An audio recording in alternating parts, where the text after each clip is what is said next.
ॐ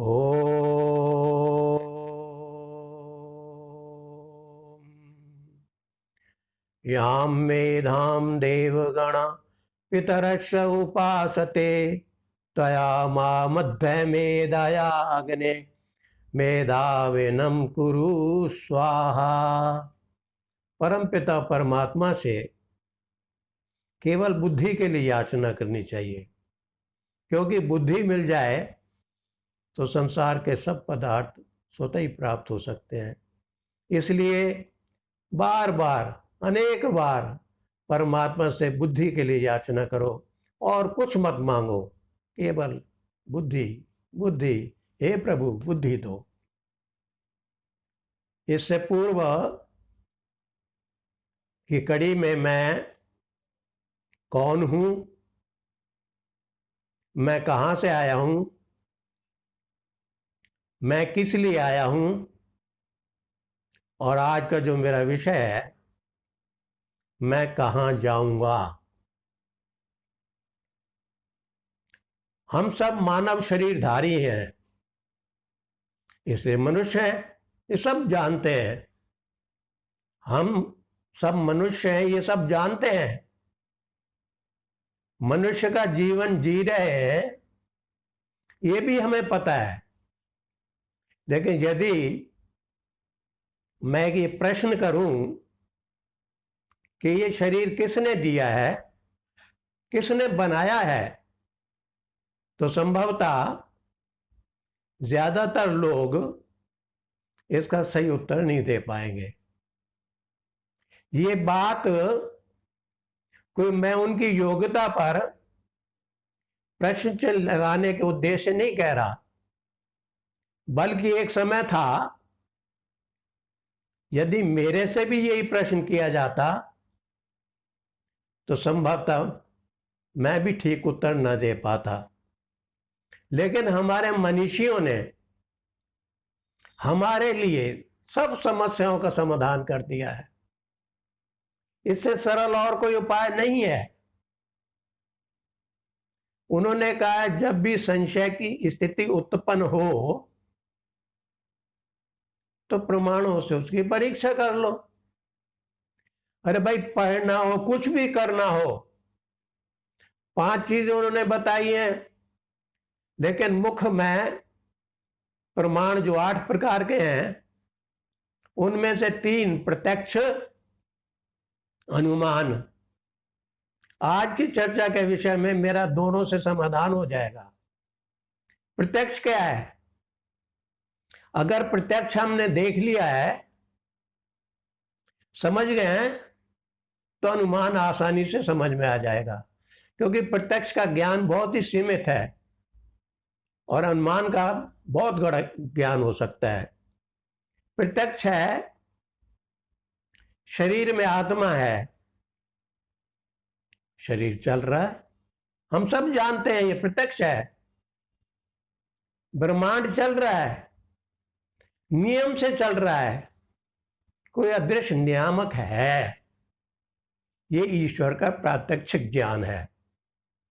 अनुमान, आप किसी दृश्य को देख करके, उसके किसी अंग को प्रत्यक्ष देख करके पश्चात अदृश्य अंगों का जिससे यथावत ज्ञान हो जाए, उसे अनुमानिक ज्ञान कहते हैं। अब शरीर में धातुएं बन रही हैं, सब पता है, जानते हैं, संसार चल रहा है, यह अनुमानिक ज्ञान है। अरे भाई, हम रोटी खाते हैं, दाल खाते हैं, चावल खाते हैं, सब्जी खाते हैं, शरीर में मांस कहां से बन रहा है? हड्डी कहां से बन रही है? मैंने तो मांस खाया नहीं, मैंने हड्डी भी नहीं खाई, ये कहां से बन गया? ये ईश्वर के विषय में अनुमानिक ज्ञान है और ये ईश्वर व्यवस्था है। मैं अपने को सौभाग्यशाली समझता हूं, क्योंकि मेरे पिता धर्मात्मा थे।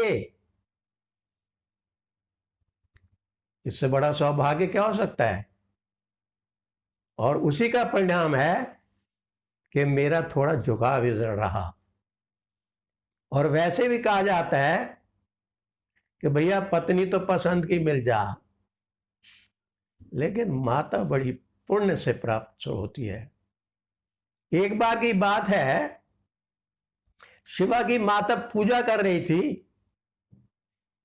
और ईश्वर से प्रार्थना कर रही, बोली कि हे प्रभु सबको शिवा जैसा पुत्र देना।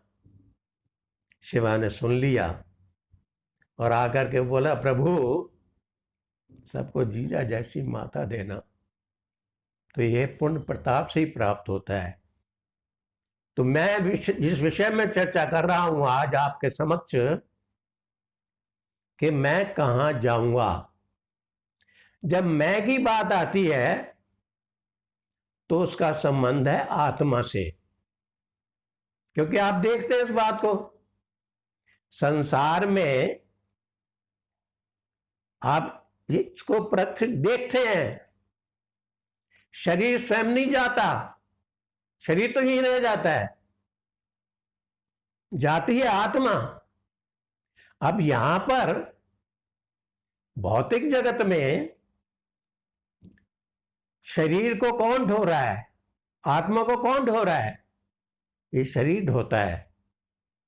लेकिन जब ये शरीर यहां रह जाता है तो फिर आत्मा को कौन ढोता है? उसके विषय में मैं आगे चर्चा करूंगा। तो आत्मा केवल उसी कार्य को करता है जिसमें वो अपना हित देखता है। आत्मा सदैव उस कार्य को कभी नहीं करता जिसमें वो अपना हित देख रहा होता है, चाहे वो दुखों की निवृत्ति हो या सुखों की प्राप्ति हो। तो हमारे सामने दो मार्ग हैं, एक भौतिकवाद और दूसरा अध्यात्मवाद।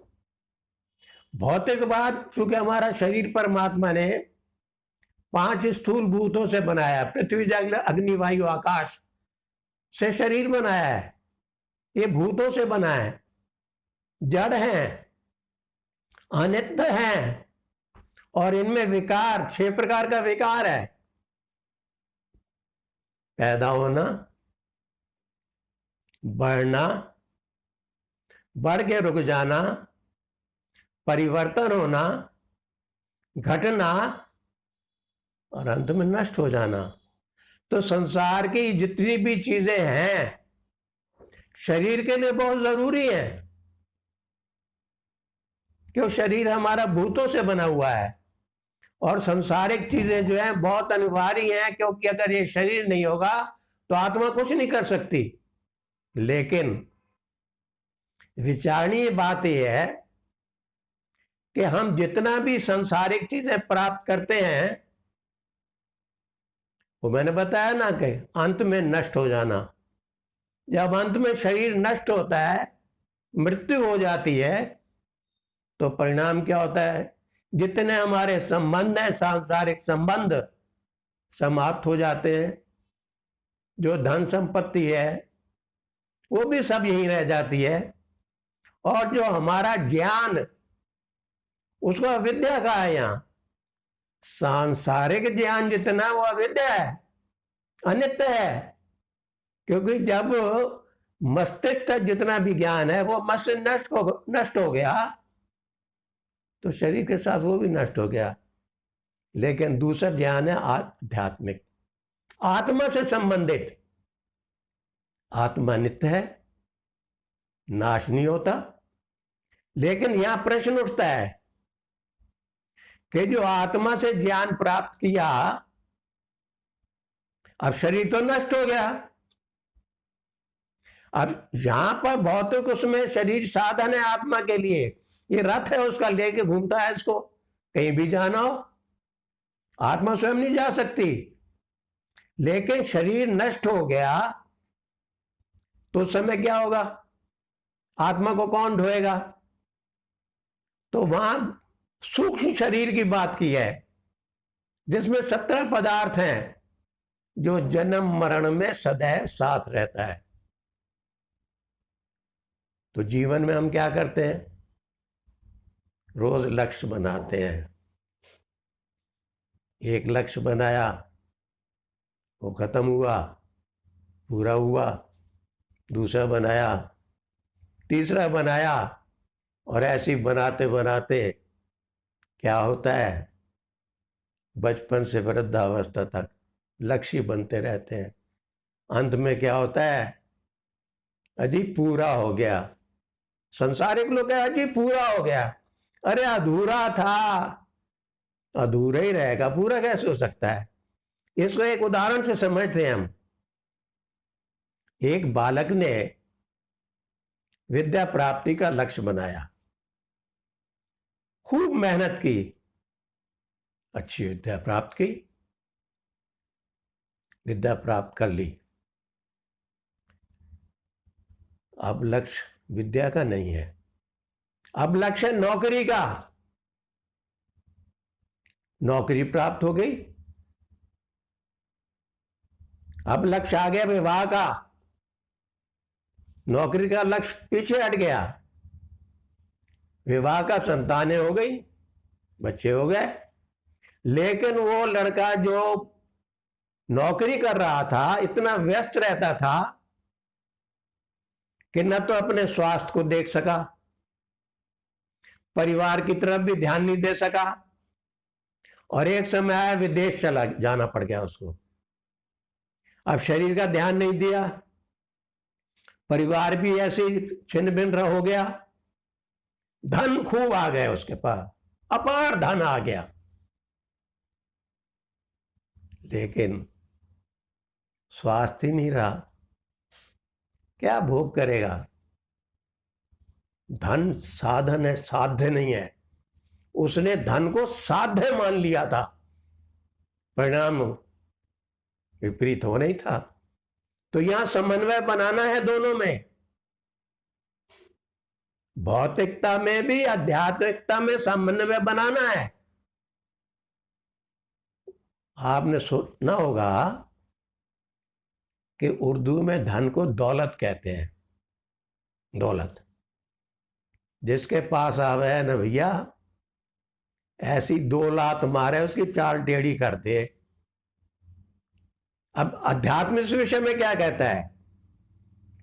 अध्यात्म कहता है पुरुषार्थ चतुष्ट है, धर्म, अर्थ, काम, मोक्ष। धर्म क्या है? सत्य और न्याय का आचरण करना, धर्म। अर्थ क्या है? धन।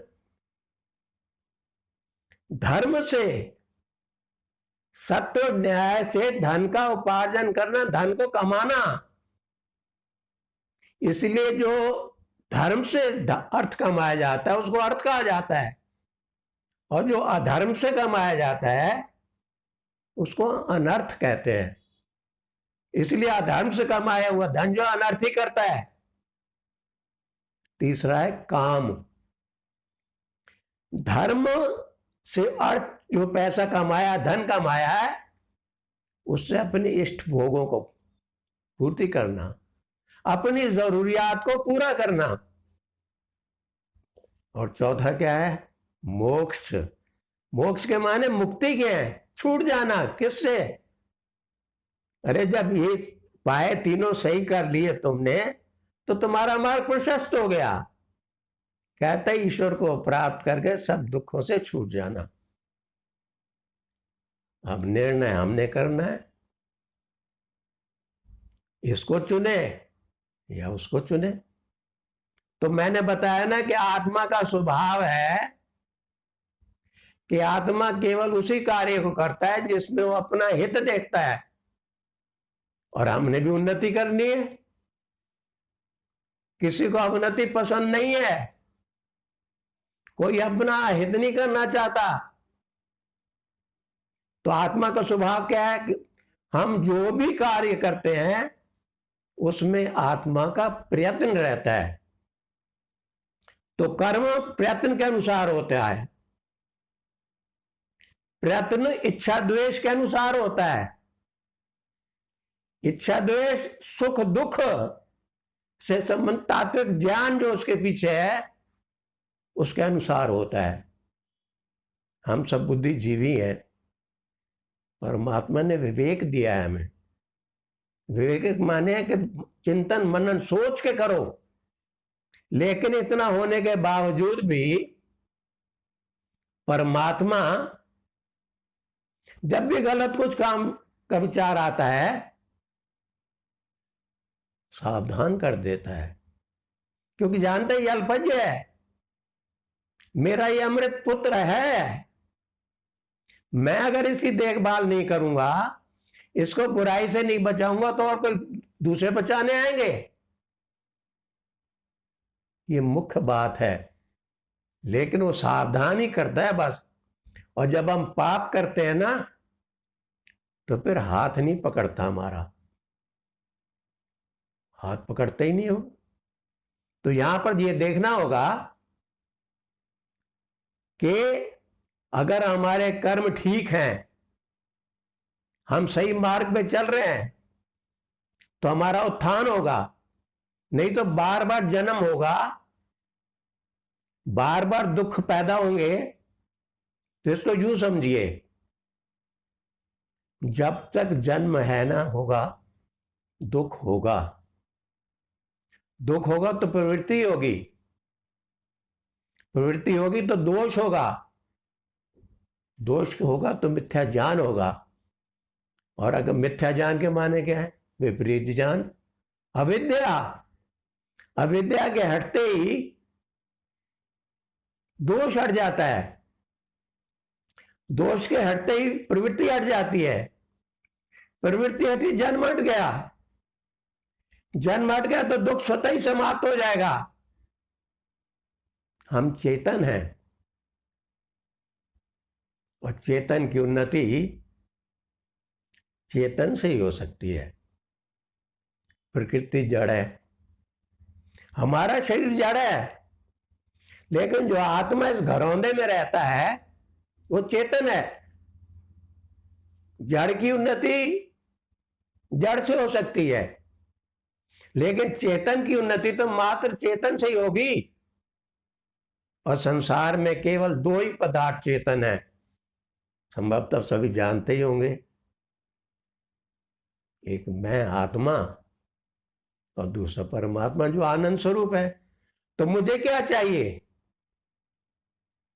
अरे भाई क्या चाहिए? दुखों की निवृत्ति कर चाहता हूं ना मैं, तो आनंद चाहिए ना। वो किससे मिलेगा? वो केवल परमात्मा से मिलेगा। तो यहां समन्वय बनाना पड़ेगा, ये जरूरी है। अगर ये नहीं बनाता तो कुछ नहीं हो सकता। अब विचार करिए, शरीर किसने बनाया? ईश्वर ने। शरीर को जीवित रखने के लिए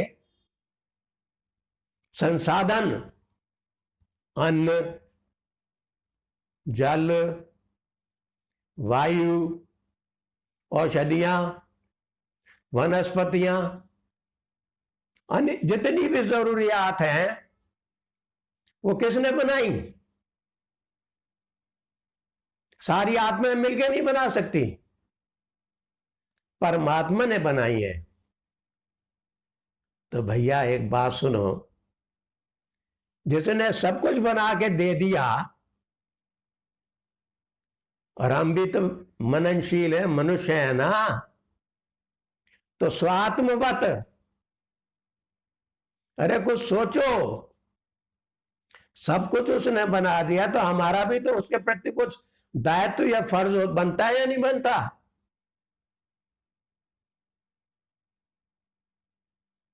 केवल एक ही अपेक्षा करता है वो, मेरी आज्ञा का पालन करो। उसमें उसका स्वार्थ नहीं है, तुम्हारा हित होता है इसमें। लोग प्रश्न करते हैं कि जी माता पिता तो आज्ञा देते हैं, शरीरधारी है, राजा भी आज्ञा दे सकता है, शासन भी आज्ञा देता है, तो पिता परम पिता परमात्मा की आज्ञा कैसे होगी कि ये आज्ञा दे रहा है? अरे बहुत सरल सा उपाय है। दो विचार आना है तुम्हारे मन में, एक को कहें संकल्प और दूसरे को कहते हैं विकल्प। संकल्प मीन्स अच्छा विचार, विकल्प मीन्स बुरा विचार। तो जब अच्छा विचार आवे तो कैसे कर ले भैया, और जब बुरा विचार आता है तो कहता है मत कर। यही है उसकी आज्ञा का पालन। संकल्प ले लो, कुछ मत करो, इसी मार्ग पे चल दो। तो वहां क्या कहा है कि जो लोग ईश्वर की आज्ञा के अनुकूल आचरण करते हैं उनको वह आनंद उत्साह देकर मोक्ष का अधिकारी बना देता है, और जो लोग उसकी आज्ञा के प्रतिकूल विरुद्ध आचरण करते हैं उनको दंड भी देता है। तो वहां योग दर्शनकार ने दृष्ट अदृष्ट जन्म वेदनीय बोला है। दृष्ट के माने इसी जन्म में। अब इस जन्म में कैसे देगा भाई? तो इस जन्म में दो चीजों में कमी कर सकता है वो, आयु में और भोग में। भोग माने तुम्हारे संसाधन जो भी तुम्हारे पास प्राप्त है। अब सोचो कैसे कमी करेगा वो? आयु में कमी कर सकता है, और अगर कोई ज्यादा बड़ा पाप कर लिया है तो भावी जन्म में उसका दंड देगा। वहां तीन चीजें, जाति आयु और भोग। इस जन्म में जाति नहीं बदली कर सकता। कह जी ईश्वर सब कुछ कर सकता है। अरे भाई ईश्वर संभव को असंभव नहीं कर सकता। लोगों ने कहा जी जिस जो चाहे कर सके, ऐसी बात नहीं है। हम जो चाहते हैं वो कर लेते हैं, वो कभी अपनी नियम का अतिक्रमण नहीं करता। ध्यान देने वाली बात है। योग दर्शनकार ने कहा है, सैतु दीर्घ का निरंतर सत्कार आसेवता दृढ़ भूमि। अरे अभ्यास कर,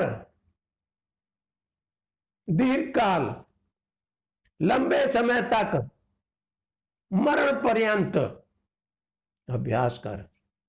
मरण पर्यंत के माने क्या? जब तक तेरा जीवन चल रहा है आदर युक्त कर,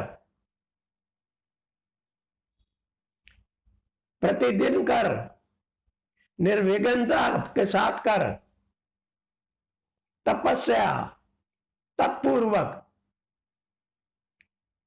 तप के माने क्या है?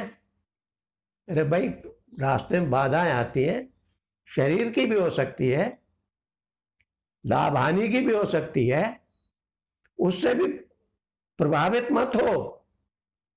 ब्रह्मचर्य पूर्वक जप कर, मोक्ष आदि शास्त्रों का अध्ययन कर, उपस्थ कर, रोकने का प्रयास कर, विद्या पूर्वक ज्ञान पूर्वक जो भी कर रहा है वो ज्ञान पूर्वक कर, श्रद्धा पूर्वक कर। कहता है आदर युक्त किया हुआ, बोझ मत मान इसको। होता क्या है, हमारा संध्या का समय मान लो, या जो भी भक्ति जिस तरीके से करते हैं आप लोग, कोई आ गया रिश्तेदार, चलो आज वो नहीं करते क्योंकि उसका महत्व ज्यादा है हमारे लिए, और जिसने हमें जीवन सब से लेके सब चीजें दे रखी हैं उसका महत्व नहीं है। लोग प्रश्न करते हैं, अजी कब तक करें? भैया ये तक हटा दो। कहते ना मरण पर्यंत तक, जब तक ये जीवन है लगे रहो। लेकिन देखो एक बात सुनो, वहां एक चीज कही है, ना काल नियम वाम देववत। कहता काल का कोई नियम नहीं है। वामदेव की 5 वर्ष के अवस्था में समाधि लग गई थी। अरे भाई उसका बैंक बैलेंस था ना, संचिति थी। आपके बैंक में पैसे हैं, खाते में चेक काटते रहो, बाउंस होगा क्या? वो पूर्व से लाया था, समाधि लग गई, कोई नियम नहीं है उसमें। तीव्र समेगा नाम आसन्न, ईश्वर परिधानत्व, अपने समस्त कर्मों को उस परम गुरु को समर्पित कर दो। कोई लौकिक फल नहीं चाहिए प्रभु, केवल एक ही चीज चाहिए। जैसे होता है ना, भूखे और प्यासे को रोटी चाहिए, पानी चाहिए, तू ही चाहिए बस। बुल्ले शाह एक फकीर हुए हैं, बुजुर्ग तो जानते होंगे, युवा पीढ़ी शायद नहीं जानती होगी। उसने कहा है, रब दा की पावना, इथों पुटना ते उत्थे लावना, यहां से उखाड़ना यहां लगाना, ओदे बिना काख नहीं, वेखण वाली आंख नहीं। अरे भाई मंदिर में जाते हो, हाथ जोड़ते हो तो आंखें बंद करते हो या खुली रखते हो? अपने आप ही स्वतः आंख बंद हो जाती है, क्योंकि वो अंतर्यामी अंदर है, बाहर की अतीन्द्रिय है, ये चीजें सब बाहर ही देख सकती हैं। तो प्रश्न उठता है कि मैंने क्या करना है? मैं अपनी बात बता रहा हूं। ईश्वर की आज्ञा पालन करनी है, अशुभ कर्मों को नहीं करना, शुभ कर्मों को करना, कि वो बहुत प्रेरणा करता है, तो ही तो उसकी आज्ञा का पालन है। और जब उसकी आज्ञा का पालन करूंगा तो क्या होगा? दुखों की निवृत्ति होगी ना। अरे भाई प्रश्न ये है, मेरा विषय क्या है, मैं कहां जाऊंगा? अरे मैं कौन होता हूं जाने वाला? जब मैं उसकी आज्ञा का पालन करूंगा, हर चीज उसकी मानूंगा, परम पिता है मेरा। भौतिक जगत में संतान जो माता पिता की आज्ञा का पालन करती है, वो प्रिय हो जाता है उनको। जो अवज्ञा करते वो अप्रिय होता है। तो जब प्रिय हो गया, उसकी आज्ञा का पालन कर रहा हूं, तो फिर उस खुद वो स्वयं करेगा मेरे लिए, वो न्यायकारी है। तो वहां पर एक 3 लाइनें आती हैं, शंकरादि नित्य नाम, जो जपे विसार काम। शंकरादि नित्य नाम, जो जपे विसार काम, तो बने विवेक धाम, मुक्ति क्यों न होगी। तो बने विवेक धाम, मुक्ति क्यों न होगी। ओम अनेक बार बोल, ओम अनेक बार बोल, प्रेम के प्रयोगी। ओम अनेक बार बोल, प्रेम के प्रयोगी। अरे तो निज नाम ओम है उसका। और एक सरल उपाय और बता देता हूं। ओम का अभ्यास करना है ना, सारा दिन हेलो हेलो करते हो, हेलो की जगह ओम का इस्तेमाल करो। जब भी फोन आए, ओम। मुझे स्वामी सत्यपति जी ने कहा था, ये बताया, एक बार उदाहरण दिया था, 18.5 साल पहले की बात है, कि बेटे जब भी टेलीफोन में बात करियो तो ओम, कोई फोन आए ओम, अपने आप उसका अभ्यास होता जाएगा। और इससे सरल और अभ्यास नहीं हो सकता। इति ओम शम।